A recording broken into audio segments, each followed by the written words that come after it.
présente le directeur du bureau de l'Expo à Dakar, M. Dimitri Sanga, qui est absent pour procéder à son dévolution.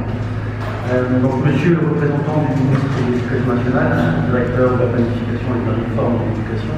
chère madame, madame la représentante de l'UNICEF et chef de file des partenaires techniques et financiers du secteur de l'éducation au Sénégal, chère Sylvia, monsieur le chef de bureau adjoint de l'Institut international de planification de l'éducation de l'UNESCO, bureau Afrique basé à Dakar, cher Luc, mesdames et messieurs les responsables des programmes des différents ministères, mesdames et messieurs les directrices et directeurs, mesdames et messieurs les chefs de l'édition, mesdames et messieurs les représentants des partenaires techniques et financiers, chers partenaires de la grande famille d'acteurs non étatiques de l'éducation et de la formation du Sénégal, les syndicats, les parents d'élèves, le secteur privé de l'éducation, chers partenaires, chers collègues ici présents, mesdames et messieurs les membres de l'équipe technique au niveau central et au niveau des régions, honorables invités en tout rang et titre.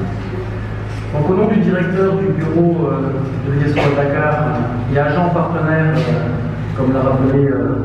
le directeur de la première tranche de financement du partenariat mondial de l'éducation pour le renforcement des capacités du système éducatif sénégalais, c'est un plaisir d'être parmi vous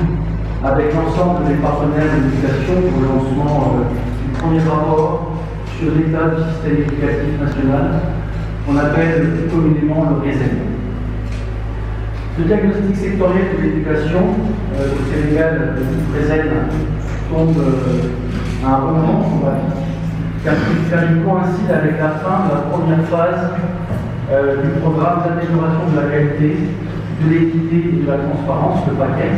Cette première phase qui couvrait la période 2018-2022, et également de la mise à jour pour la seconde phase. Et donc, il répond aux recommandations des dernières revues sectorielles qui ont noté la nécessité de renforcer les capacités en analyse, en planification et en suivi des réalisations.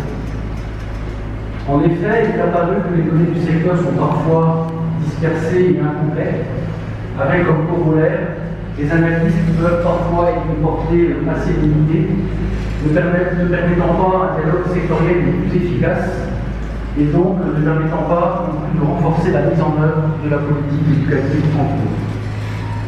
Ainsi, nous allons tous nous appeler pour que ce premier RESEN au Sénégal réponde aux attentes pour offrir aux décideurs une analyse factuelle, détaillée et holistique du secteur de l'éducation et de la formation. Comme on l'a dit, les rapports RESEN publiés dans plus de 40 pays dans le monde, et principalement en Afrique, ce rapport analysera dans le cas du Sénégal le contexte dans lequel évolue le secteur de l'éducation et de la formation, principalement le contexte démographique et économique, analysera les scolarisations des enfants en dehors de l'école et l'efficacité interne, analysera le financement et les coûts du secteur de l'éducation et de la formation, analysera l'équité, l'inclusion et l'égalité entre filles et garçons, analysera la qualité des services éducatifs offerts et les capacités du système de gestion. Par ailleurs, des focus avec des analyses spécifiques seront opérés sur des sous-secteurs comme l'alphabétisation et l'éducation non formelle, l'enseignement et la formation technique et professionnelle en relation avec le marché du travail et l'enseignement supérieur. Ainsi, pour mener à bien toutes ces analyses, l'utilisation des données statistiques administratives ainsi que l'utilisation des enquêtes nationales existantes, comme les recensements de la population par exemple, ou les enquêtes ménages, sont centrales et seront utilisées pour mener à bien les analyses. Le RESEN identifie les forces et les faiblesses de la performance d'un système éducatif et il permet d'apporter des éléments factuels aux décideurs politiques dans le cadre de l'élaboration de la mise à jour de la politique éducative et de sa future mise en œuvre. Il se veut d'un travail collectif avec le soutien technique de l'Institut international de planification de l'éducation de l'UNESCO à travers son bureau pour l'Afrique basé à Dakar, qu'on appelle l'IPE UNESCO Dakar,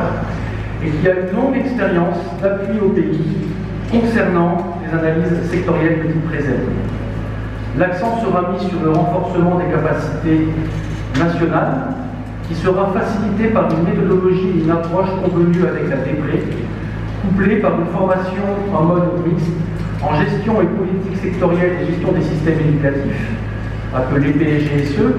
délivrée conjointement par l'Université Charente Diop de Dakar et la FASTEF et l'IPE UNESCO Dakar,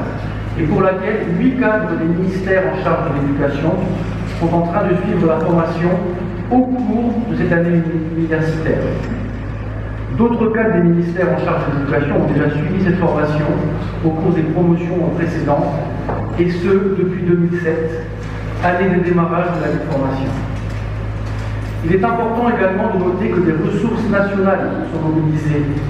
pour ce RESEN, avec la contribution des partenaires internationaux pour mener à bien l'analyse sectorielle de type RESEN. Il convient ici de remercier vivement les ministres en charge de l'éducation et de la formation, de remercier vivement Monsieur le directeur de la planification et de la réforme de l'éducation, Monsieur Chamalam, et toute son équipe, et tous les services du gouvernement impliqués. Remercier également le partenariat mondial de l'éducation, le GPI, à travers la fenêtre de financement pour le renforcement des capacités du système, ainsi que tous les partenaires du secteur qui ont mis à disposition des ressources pour la conduite de ce premier RESEN, notamment l'UNICEF, l'Agence française de développement, la GIZ, la coopération luxembourgeoise et la coopération canadienne, et également l'UNESCO, que je représente ici et qui contribue également au financement de RESEN. Il est également important de souligner que ce RESEN sera complété par une évaluation externe de la mise en œuvre de la première phase du paquet, afin d'identifier ce qui a marché et ce qui a moins marché, et identifier les coups d'étranglement dans la mise en œuvre de la politique éducative et capitaliser sur les réussites pour la phase 2 du paquet. Il faut également noter que toutes les études et analyses récentes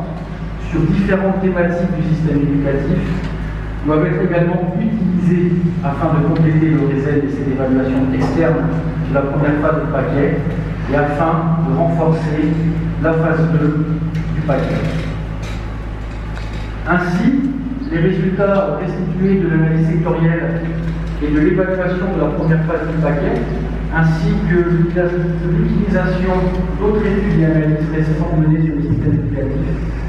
permettront d'identifier les principales orientations et les principales recommandations afin de mettre à jour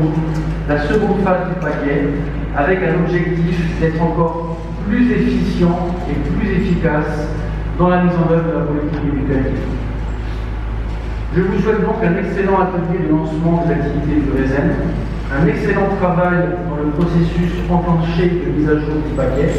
et de son plan d'action opérationnel pour la mise en œuvre de la phase 2. Je vous remercie.